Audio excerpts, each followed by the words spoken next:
Hi guys, तो आज हम लोग पढ़ने वाले हैं काइनेमेटिक्स का दूसरा भाग। तो पिछले वाले में हम लोगों ने देखा था कि हमने वेलोसिटी और एक्सेलरेशन इनकी सबकी इक्वेशन डिराइव कर ली थी हैं। तो वेलोसिटी जो आया था ये था dx अपॉन dt, ठीक है। स्पीड की बात नहीं कर रहा मैं, वेलोसिटी की, ठीक है। तो वेलोसिटी में mostly instantaneous 99 times instantaneous velocity ही पूछी जाती है, ठीक है। जहाँ पर भी डी लगा हो वो देख के ही हम समझ जाएंगे कि इंस्टेंटेनियस है। और अगर इंस्टेंटेनियस की बात की जाए, इंस्टेंटेनियस होता है तात्क्षणिक, ठीक है। मतलब किसी एक पर्टिकुलर टाइम पर अगर बात की जाती है तो हम समझ जाते हैं ये एक तात्क्षणिक बात है, मतलब किसी एक निश्चित टाइम पर हमने को ये चीज़ फाइंड करनी है, ठीक है। तो उसके लिए हम लोग इंस्टेंटेनियस वाली टर्म का यूज करते हैं, मतलब ये डी वाली जो टर्म होती है इसका यूज करते हैं, ठीक है। तो ये वैसे वेक्टर क्वांटिटी है, तो इस तरह वेक्टर भी लगा सकते हैं, लेकिन जनरली जब कंटिन्यू पढ़ने लगते हैं इसको तो ये वेक्टर लगाना हटा देते हैं। कौन बार बार इसमें वेक्टर लगाए, हम जानते हैं कि वेलोसिटी है, ठीक है। तो और एक्सेलरेशन का जो अपना फार्मूला डिराइव हुआ था वो था a इक्वल टू, अगर टाइम के फंक्शन में है तो डी अपॉन डी टी, ये भी किया था। हाँ, तो इसके बाद हम लोगों ने जो देखा था d2x upon D T square, ये भी देखा था, ठीक है। एक और फार्मूला निकल करके आया था, डिस्प्लेसमेंट के फंक्शन है v अपॉन डी एक्स, ठीक है। तो इस तरह से हम लोगों ने वेलोसिटी और एक्सेलरेशन दोनों के ऐसे ये दो स्टाइल डिराइव कर लिए थे, ठीक है। तो चलो अब इसके बाद हम लोग इक्वेशन ऑफ मोशन भी इनसे डिराइव कर लेते हैं। हम लोग इक्वेशन ऑफ मोशन पढ़ेंगे आज इसमें, ठीक है। इन्हीं फार्मूलों की हेल्प से अपना इक्वेशन ऑफ मोशन भी सॉल्व हो जाएगा। चलो स्टार्ट करते हैं अब इक्वेशन ऑफ मोशन, इसको भी हटा देते हैं काइनेमेटिक्स। तो इक्वेशन ऑफ मोशन, ठीक है। तो इक्वेशन ऑफ मोशन में हमारे पास जनरली 3 इक्वेशन रहती हैं, और वो तीनों इक्वेशन की एक खास बात है कि उसमें एक्सेलरेशन को कांस्टेंट माना जाता है, मतलब उसमें एक्सेलरेशन वेरिएबल नहीं रहता है। अगर वेरिएबल एक्सेलरेशन पूछ लिया जाए, मतलब बदलता हुआ एक्सेलरेशन अगर कभी पूछा जाता है तो अपने को फिर से ये जो अभी फार्मूले लिखे थे इन्हीं पर आना पड़ता है, ठीक है। वो बदलता हुआ एक्सेलरेशन इनसे ही सॉल्व होगा, ये इक्वेशन ऑफ मोशन से सॉल्व नहीं होता है। इक्वेशन ऑफ मोशन से सिर्फ वही क्वेश्चन सॉल्व हो सकते हैं जिनमें एक्सेलरेशन को कांस्टेंट माना गया है, नियत एक निश्चित एक्सेलरेशन बताया गया है कि एक्सेलरेशन में कोई भी चेंज ना हो रहा हो, तो इन फार्मूलों का यूज कर सकते हैं हम लोग, ठीक है। तो ये कोई ऐसे देखो तो कोई फार्मूले नहीं होते हैं, ये भी एक क्वेश्चन ही है, ठीक है, जिसमें हमने एक्सेलरेशन को कांस्टेंट मानते हुए कुछ वेरिएबल लेते हुए हमने एक क्वेश्चन सॉल्व कर लिया, ठीक। अब हमने उसका जो आंसर निकाला है, बस उसी आंसर में हम क्या करते हैं, अपनी वैल्यू पुट करते चले जाते हैं। आंसर को हमने रट लिया अपनी सुविधा के लिए कि बार बार यही टर्म हम डिफ्रेंशिएट या इंटीग्रेट कर करके हम ले करके आएँ और फिर से इसको ये वैल्यू रखें, तो क्या फ़ायदा इससे अच्छा यही है कि इन सभी को रट लो, याद कर लो, और इसी में डायरेक्ट वैल्यू पुट कर दिया करेंगे जब भी कांस्टेंट की बात आया करेगी। और जब कभी वेरिएबल एक्सेलरेशन की बात आएगी तो फिर भाई हम इन पे चलेंगे, फिर तो इन पे आना मजबूरी ही है, ठीक है, क्योंकि इनका जन्म ही इन्हीं से हुआ है, ठीक। चलो तो स्टार्ट करते हैं फर्स्ट इक्वेशन के लिए। तो एक्सेलरेशन का एक हमारे पास फार्मूला था a equal to D upon D T, ठीक है। अच्छा, इनमें कुछ टर्म और माने जाते हैं, ठीक। जैसे कि हम लोग जानते हैं, ये जो मैं लिख देता हूँ कुछ टर्म, कि t जो है ये टाइम को रिप्रेजेंट कर रहा है, ठीक है, जानते तो हैं ही। वैसे a एक्सेलरेशन को v, कुछ टर्म यूज करेंगे, ये v का मतलब हो जाएगा फाइनल वेलोसिटी, और u का मतलब हो जाएगा इनिशियल वेलोसिटी, ठीक है, ये हो गया, ठीक। अच्छा, और एक टर्म और रहेगी एस या फिर एक्स, ठीक है, कुछ भी यहाँ ले सकते हैं। तो ये हो जाएगा डिस्प्लेसमेंट,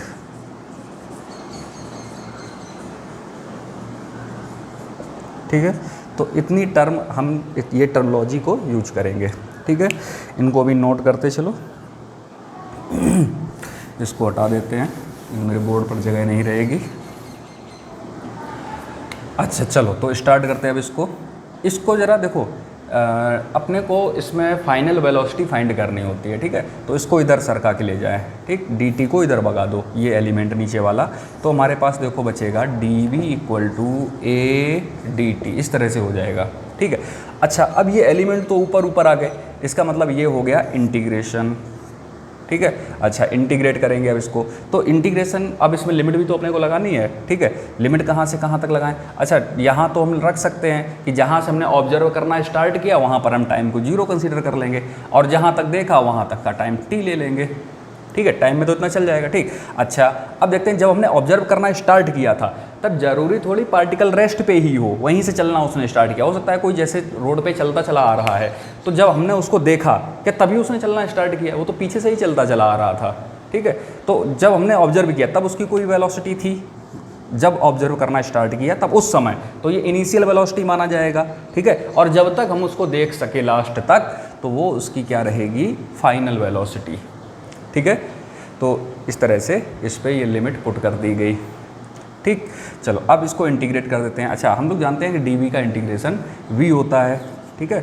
v इंटीग्रेट हुआ, लिमिट u टू v इधर रख लेते हैं, इधर a तो कांस्टेंट है, बाहर निकल आएगा। इन सभी में मैंने पहले बोल दिया है, इन सभी इक्वेशन ऑफ मोशंस में a कांस्टेंट माना जाएगा। ये कांस्टेंट मान के ही ये इक्वेशन डेराइव की गई हैं, ठीक है। इक्वेशन क्या, आंसर मानो, क्वेश्चन ये होते हैं। देखो, क्वेश्चन ही तो हम लोग सॉल्व कर रहे हैं। मान लिया इनिशियल वेलोसिटी u है, फाइनल वेलोसिटी v है, अब हम v फाइंड कर लेंगे, फाइनल वेलोसिटी क्या आएगी, ठीक है। तो वही चीज़ फाइंड कर रहे हैं a और किसी भी टाइम t में। तो dt का इंटीग्रेशन, a तो बाहर चला गया तो dt बचा, dt का इंटीग्रेशन t हो जाएगा, t और लिमिट लगाएंगे तो इधर पुट कर देते हैं t, अपर लिमिट माइनस लोअर लिमिट, ये लिमिट रखने का तरीका होता है, ठीक है। अपर लिमिट है t, लोअर लिमिट 0, तो t माइनस 0, इसमें लिमिट लगा दी, ठीक है। इस पर भी अब चलो रख लेते हैं लिमिट। तो इसमें v की जगह पर ये v पुट करेंगे, v upper limit minus lower limit equal to, तो t माइनस 0, तो यहाँ पे t बचेगा, तो हो जाएगा 80।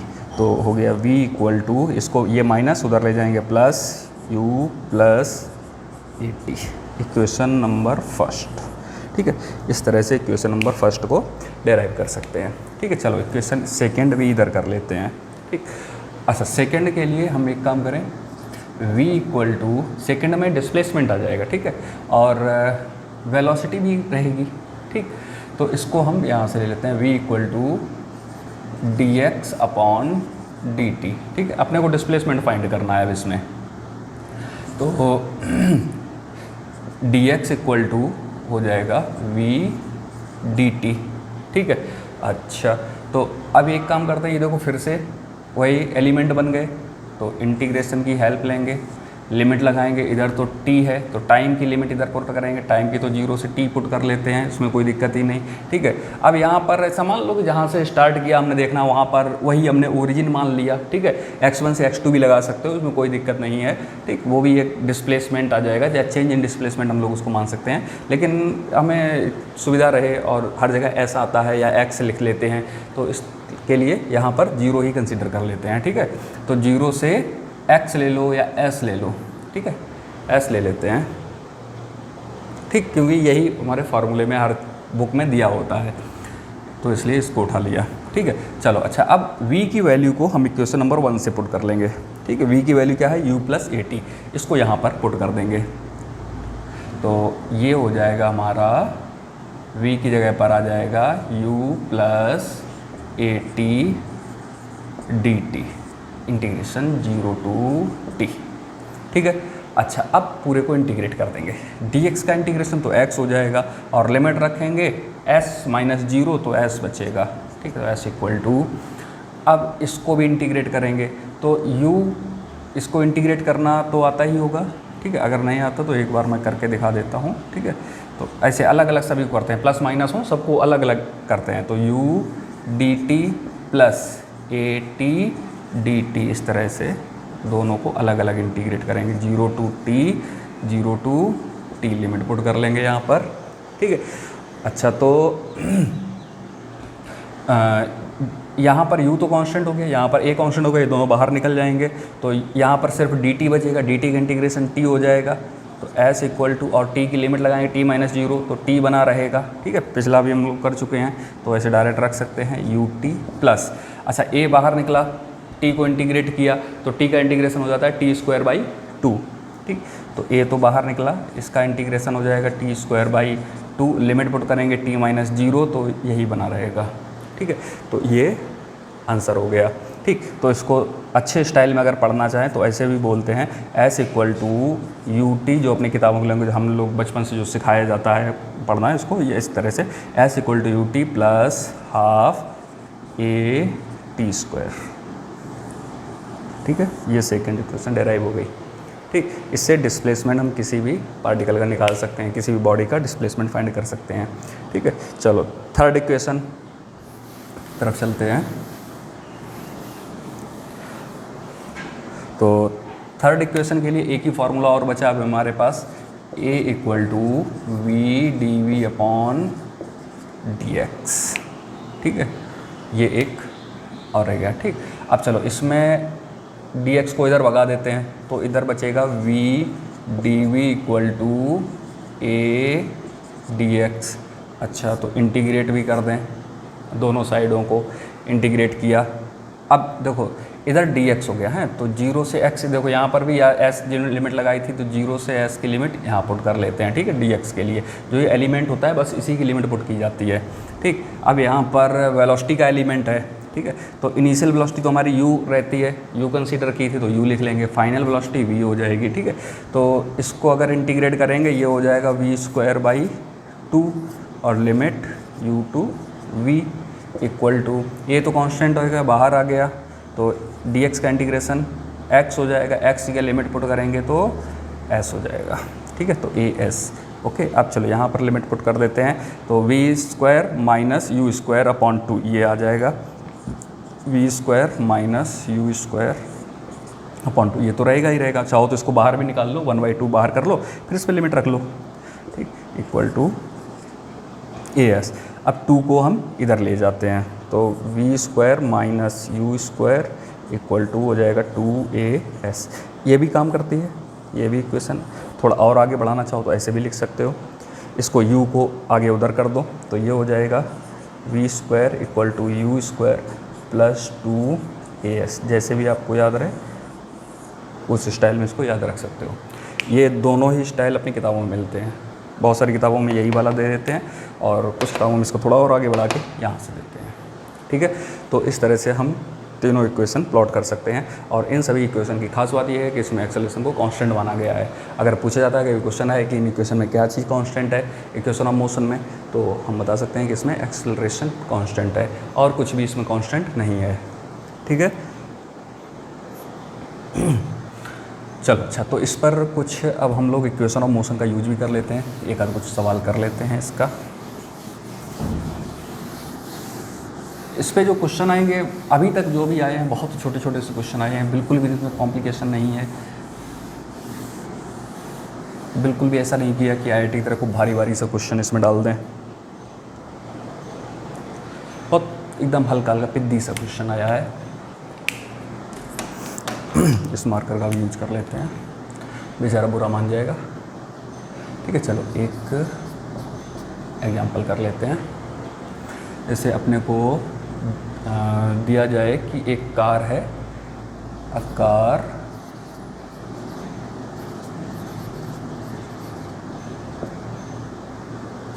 स्टार्ट्स फ्रॉम रेस्ट, ठीक है, with an acceleration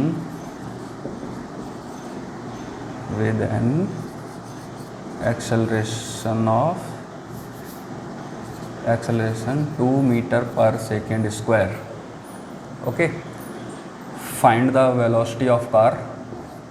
तो क्वेश्चन ऐसा लिख सकते हैं, find the velocity of car in 4 seconds, ठीक है, या आफ्टर 4 सेकेंड बोल दे, इन 4 सेकेंड बोल दे, ठीक। तो इस तरह से इसको कोई उसमें 4 सेकेंड ही लिया जाएगा अपने टाइम में, ठीक है। तो अब चलो सोचते हैं इसमें कौन से हम इक्वेशन का यूज़ कर सकते हैं अगर इस तरह का अपने पास क्वेश्चन आता है, ठीक। तो देखो इसमें अब बोला गया है कार स्टार्ट्स फ्रॉम रेस्ट, ठीक।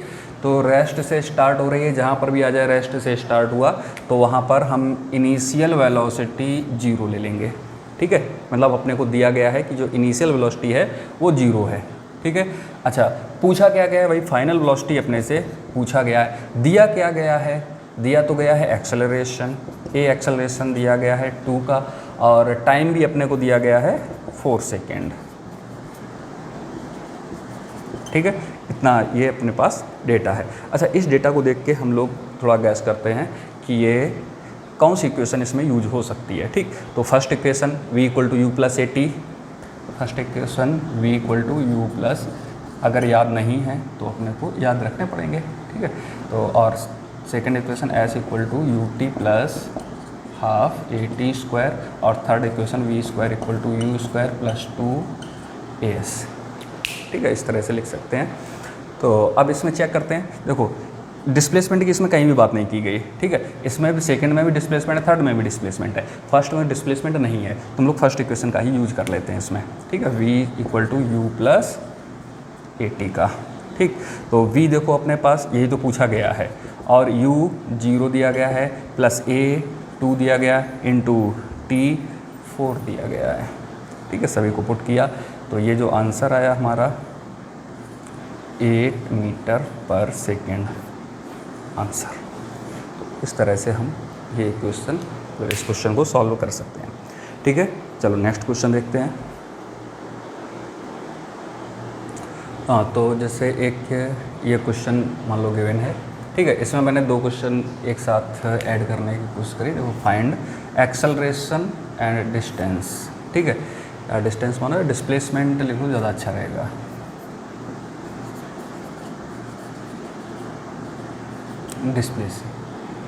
डिस्प्लेसमेंट, ठीक है, in given time interval, given time मतलब 10 सेकेंड में। तो एक कार है मूविंग विद वेलोसिटी जो 10 मीटर पर सेकेंड चल रही थी, और 10 सेकेंड के बाद जब हमने ऑब्जर्व किया तब 10 सेकेंड के बाद उसकी वेलोसिटी 20 मीटर पर सेकेंड हो जाती है। तो उसका एक्सेलरेशन फाइंड करना है, और कितना डिस्प्लेस हो जाता है इसी 10 सेकेंड में, ठीक है। इसी टाइम ड्यूरेशन में कितना डिस्टेंस ट्रेवल होता है, ठीक। तो चलो सॉल्व करते हैं इसको। तो इसमें इनिशियल वेलोसिटी दिया गया है 10, फाइनल वेलोसिटी दिया गया है 20, ठीक है। टाइम भी दिया गया है अपने को 10 सेकेंड, और एक्सेलरेशन पहले पूछा गया है, और डिस्प्लेसमेंट भी पूछा गया, ठीक। चलो पहले एक्सेलरेशन फाइंड कर लेते हैं, क्योंकि एक्सेलरेशन की हर एक इक्वेशन में ज़रूरत पड़ेगी। सबसे पहला काम कि एक्सेलरेशन फाइंड करें, ठीक है। तो चलो एक्सेलरेशन फाइंड करने के लिए इसको डिस्प्लेसमेंट तो पूछा ही गया, तो इसको तो कहीं ले नहीं सकते। ये देखते हैं u v t a, अच्छा ये तो चारों मिलते हैं फर्स्ट इक्वेशन में, वही भी हम लोगों ने देखा था, ठीक है। तो v equal to U plus AT, ठीक। इसमें इसकी सारी वैल्यू पुट करते हैं, ठीक। तो v दिया गया है अपने को 20 इक्वल टू u दिया गया है 10 प्लस a तो पूछा ही गया है, और टाइम बोला गया है 10, ठीक। अच्छा, तो इसमें से इस 10 को हम इधर भेज देते हैं, तो इसको इधर भेजा, इधर प्लस का है, ये माइनस का हो जाएगा। तो 10a इक्वल टू हो जाएगा 20 माइनस 10 इक्वल टू 10।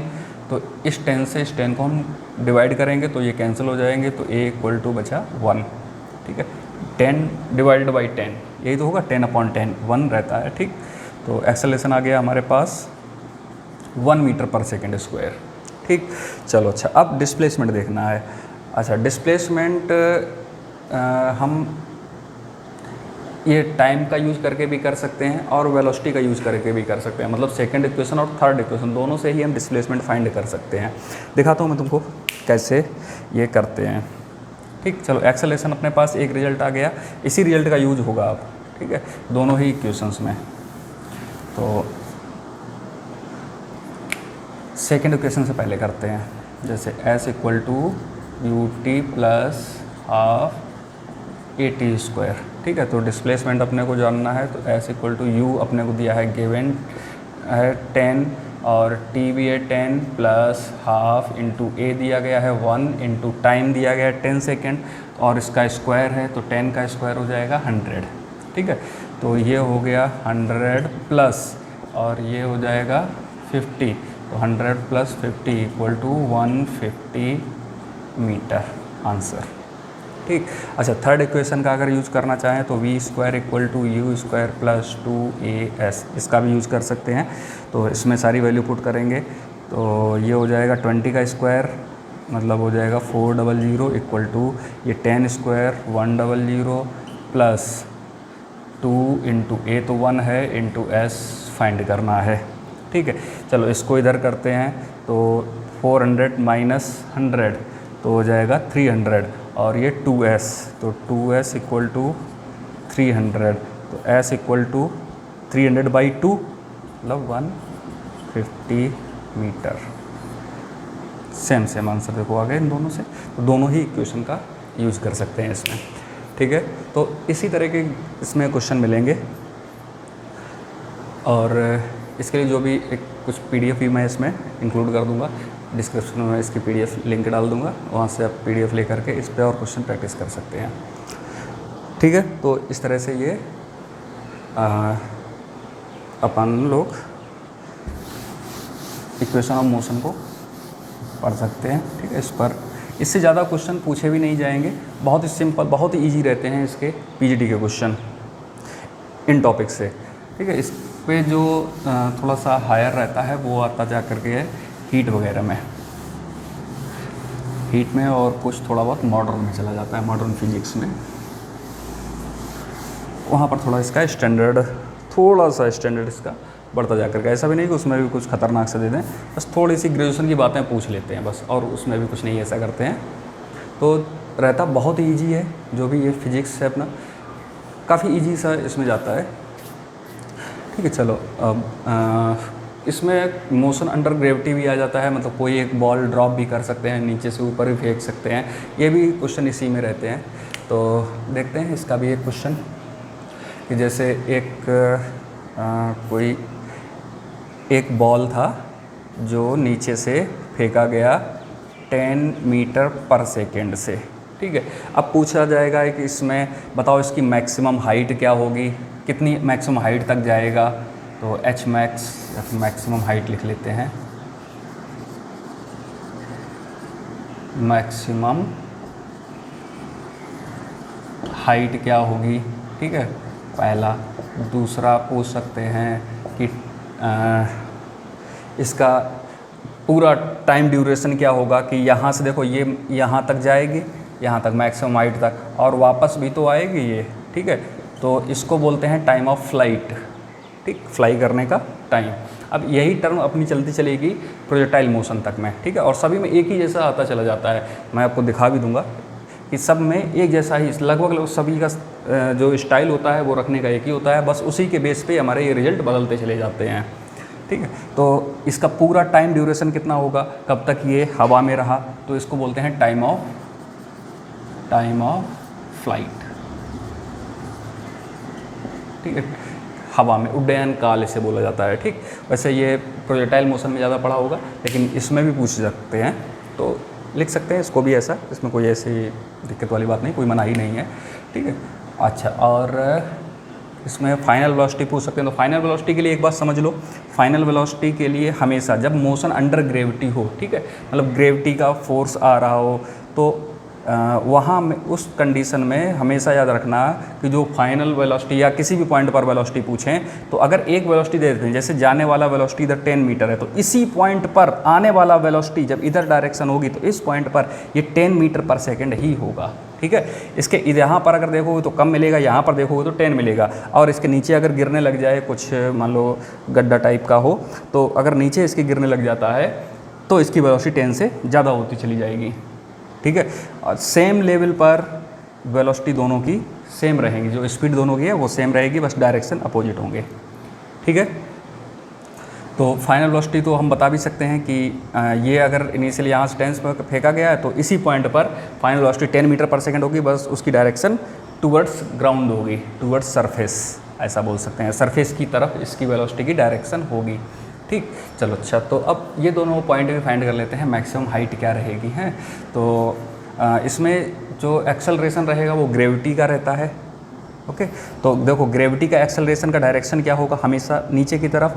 ग्रेविटी तो हमेशा सबको नीचे की तरफ खींचती है, उस एक्सेलरेशन को स्मॉल g से रिप्रेजेंट करते हैं। इसकी वैल्यू रहती है 9.8 मीटर पर सेकेंड स्क्वायर। ठीक है, अप्रॉक्स में इसको अपने को दिया जाएगा, अगर दिया जाता है तभी हम 10 लेते हैं, नहीं तो फिर 9.8 से ही अपने को करना होता है। क्वेश्चन वैसे गिवन होगा, इसको अप्रॉक्स में 10 मीटर पर सेकेंड स्क्वायर भी ले लेते हैं, 9.8 को 10 भी ले लेते हैं। ठीक है, तो ऐसे भी रख सकते हैं इसको। ठीक, अच्छा, इसमें एक टर्म बहुत ध्यान रखने वाली बात होती है कि डायरेक्शन के जो इसमें मतलब प्लस माइनस लगाने वाली कौन सा हम पॉजिटिव साइन के साथ रखें और कौन सा नेगेटिव साइन के साथ रखें, ये भी इसमें लफड़ा रहता है। ठीक है, जब हम अच्छा सीख जाते हैं तब तो अपने को कोई दिक्कत नहीं आती, फिर अपने को बहुत ज़्यादा चीज़ें क्लियर देखने लगती हैं, लेकिन स्टार्टिंग में थोड़ी सी दिक्कत आती है। तो एक बात ध्यान रखो हमेशा कि जो भी नीचे की डायरेक्शन है वो नेगेटिव साइन के साथ रखो, और ऊपर की जो डायरेक्शन है वो सभी की सभी पॉजिटिव साइन के साथ रखो। ठीक है, कभी क्वेश्चन गलत नहीं होगा। जो भी नीचे की डायरेक्शन में आ रहा है वो नेगेटिव साइन, ऊपर की तरफ जा रहा है तो पॉजिटिव साइन, बस क्वेश्चन कंप्लीट। ठीक है, तो इस तरह से हम ये साइन कन्वेंशन यूज करेंगे। ठीक, अच्छा, तो मैक्सिमम हाइट फाइंड करने के लिए देखो अपन लोग टाइम का भी यूज कर लेंगे इसमें। तो सेकेंड इक्वेशन का यूज कर लेते हैं, s = ut plus half at square. ठीक है, या फिर टाइम ऑफ फ्लाइट का पहले यूज़ करते हैं क्योंकि इस टाइम की ही ज़रूरत पड़ेगी, ऐसा टाइम नहीं रख सकते टाइम ऑफ फ्लाइट का। ठीक है, पहले सेकंड वाला पार्ट पहले सॉल्व कर लेते हैं, ये पहले लिखना चाहिए था। तो टाइम ऑफ फ्लाइट, तो एस, ये टाइम ऑफ फ्लाइट के लिए हम फर्स्ट इक्वेशन का यूज कर लें, v = u प्लस at, इस इक्वेशन का। ठीक, तो एक्सेलरेशन तो अपना g है, तो a की जगह पर आ जाएगा g। ठीक है, तो इसमें 10 ले लिया जाए या कोई ऐसा एक नंबर ऐसे ले लेते हैं, ये u ले लेते हैं। ठीक है, तो फाइनल वेलोसिटी देखो मैक्सिमम टाइम ऑफ फ्लाइट पूछा गया है, टाइम ऑफ फ्लाइट मतलब यहाँ से यहाँ तक जाने का। ठीक, तो सेकेंड इक्वेशन ही यूज कर लें, उससे ज़्यादा अच्छा रहेगा। तो s = ut plus half at square. तो देखो टोटल डिस्प्लेसमेंट इसमें कितना हो जाएगा, यहाँ से यहाँ तक। देखो जिस पॉइंट पे चले थे लौट कर फिर से उसी पॉइंट पर आ गए, तो नेट डिस्प्लेसमेंट तो हमारा 0 हो गया, इक्वल टू इनिशियल वेलोसिटी अपने को दी गई है u। ठीक है, टाइम ही तो पूछा गया है, टाइम को t रख लेंगे, प्लस हाफ इंटू a है हमारे पास g, a की वैल्यू क्या हो जाएगी g, और g प्लस का नहीं रहेगा क्योंकि नीचे की डायरेक्शन में देखो g नीचे की डायरेक्शन में, तो ये माइनस के साथ रखेंगे। ठीक है, तो ये माइनस यहाँ पर आ जाएगा, माइनस हाफ g t²। ठीक है, अच्छा इसको इधर करते हैं, तो ये हो जाएगा ut = ये माइनस का इधर आएगा तो प्लस हो जाएगा। ठीक है, हाफ g t²। ठीक, तो अब देखो इसमें से हम ये t और ये t कैंसिल कर सकते हैं, तो ये t जो निकलेगा ये 2 इधर मल्टीप्लाई में चला जाएगा और g नीचे चला जाएगा, तो t = हमारे पास आया 2u/g आंसर। ठीक है, ओके, तो ये आंसर रहेगा इसका। ठीक, तो इस तरह से हम इसको भी फाइंड कर सकते हैं। अच्छा, अब इसमें मैक्सिमम हाइट अगर पूछा जाए तो मैक्सिमम हाइट के लिए सेकंड का या थर्ड का भी यूज कर सकते हैं, थर्ड का ही यूज कर लेते हैं, थोड़ा सिंपल रहेगा, इसमें ये तो टाइम रखना पड़ेगा। फर्स्ट h max क्या रहेगा ये चेक करना है, तो v² इधर लिख लेते हैं थोड़ा सा, v² माइनस u² = 2as ये रहता है। ठीक, अच्छा, तो फाइनल तो अपनी देखो 0 हो जाएगी, यहाँ पर मैक्सिमम हाइट पर जो वेलोसिटी रहती है वो 0 हो जाती है, तभी तो यहाँ से लौटना स्टार्ट करता है। ठीक, तो ये तो 0 हो गया, माइनस, और u का डायरेक्शन इनिशियली जो है अपवर्ड है, ऊपर की साइड में है, तो उसको प्लस का ही रखेंगे, लेकिन प्लस और माइनस माइनस होता है, तो ये माइनस का u² होगा इक्वल टू 2, और g तो माइनस नीचे है तो माइनस का रखेंगे, यहाँ माइनस पहले लगा लेते हैं, -2g, और h की बात कर रहे हैं, h ऊपर की डायरेक्शन में जो डिस्प्लेसमेंट है, हाइट वो ऊपर की डायरेक्शन में, तो h को पॉजिटिव रखेंगे। ठीक है, तो हमारे पास जो निकल के आया -u² =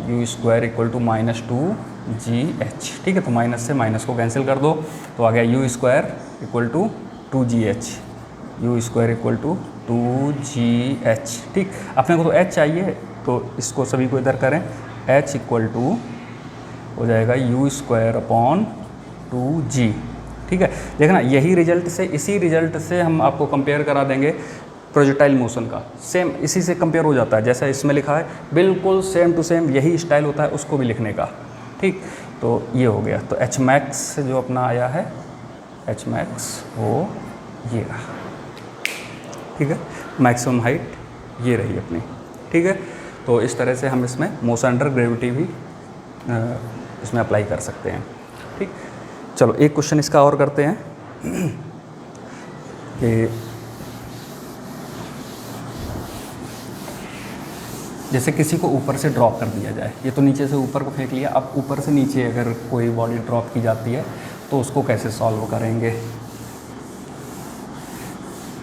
इसमें चाहो तो यहाँ पर ये जो वैल्यू थी इन्हीं सब में नंबर भी डाल सकते थे, अपना न्यूमेरिकल वैल्यू आ जाती कोई भी, और मैंने जनरल एक स्टाइल में इसको प्रूफ कर दिया, तो ये वेरिएबल मान लो, ये प्रूविंग में समझ सकते हो। और नहीं तो प्रूविंग क्या है, ये क्वेश्चन ही होते हैं, फिजिक्स में कुछ ऐसी खास प्रूविंग का मतलब नहीं होता है, प्रूविंग एक क्वेश्चन ही होता है, उसमें वेरिएबल फॉर्म में, बस और कुछ नहीं रहता है।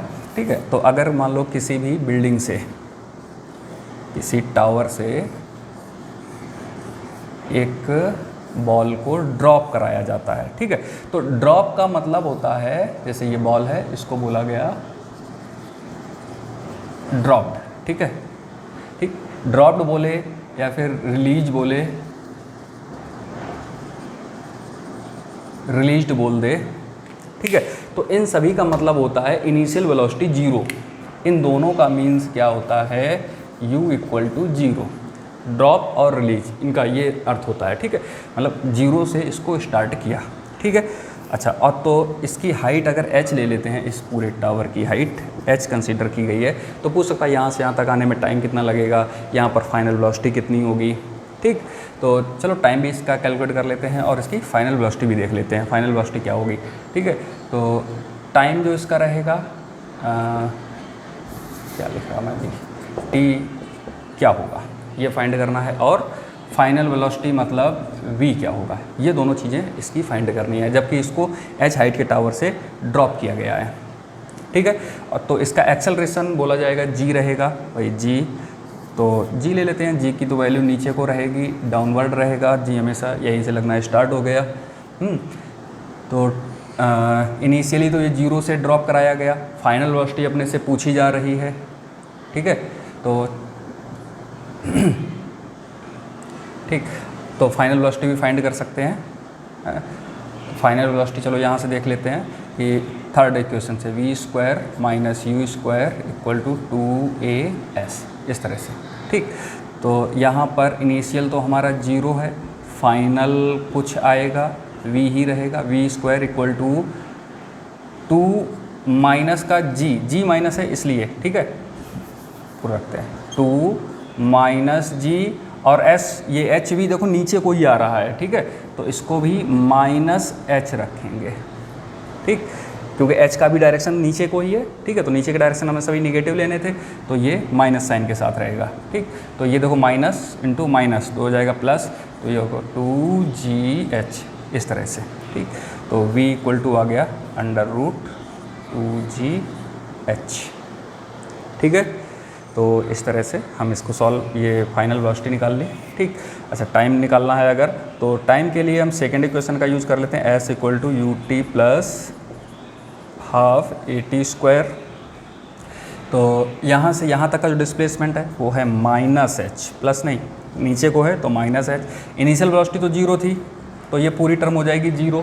ठीक है, तो 0 हो गया, काम ख़त्म हो गया, और ½ × -g × t²।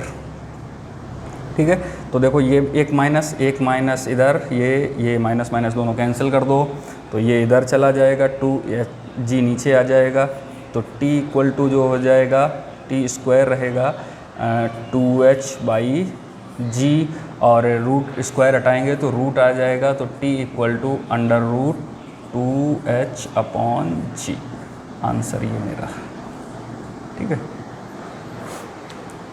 ओके, तो इस तरह से हम इसको भी सॉल्व कर सकते हैं, ठीक। जैसे कोई नंबर लेकर के अगर सॉल्व करना चाहें तो वो भी देख लेते हैं। ये क्वेश्चन हम लोग नंबर से भी देख लेते हैं।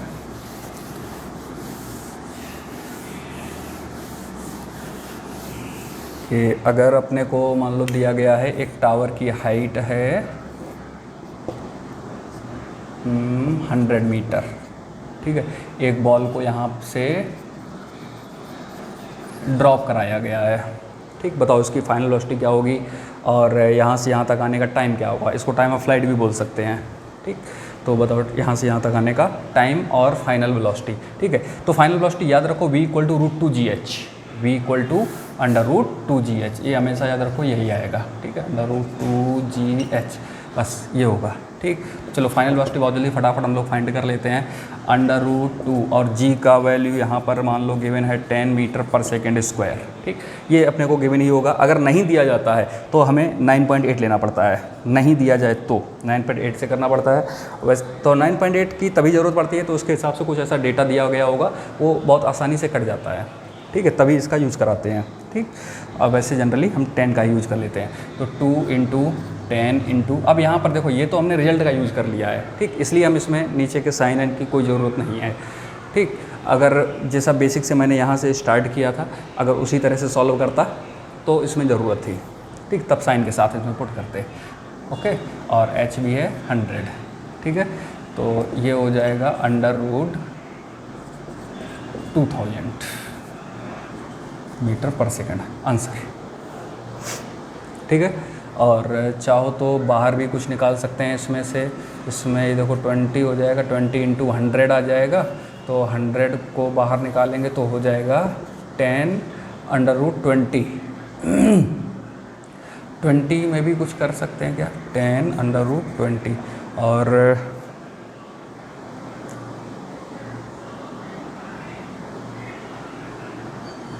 तो कुछ और भी निकाल सकते हैं। इसको 4 × 5 भी लिख सकते हैं, तो 4 बाहर निकल आएगा, ठीक है।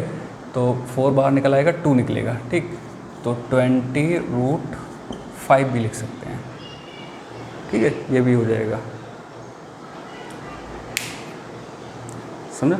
तो इस तरह से ये सभी आंसर हो सकते हैं जिसमें अपने को गिवन हो, वो यहाँ से सिंप्लीफाई करके हम लोग यहाँ तक फाइंड कर सकते हैं इसको, ठीक है।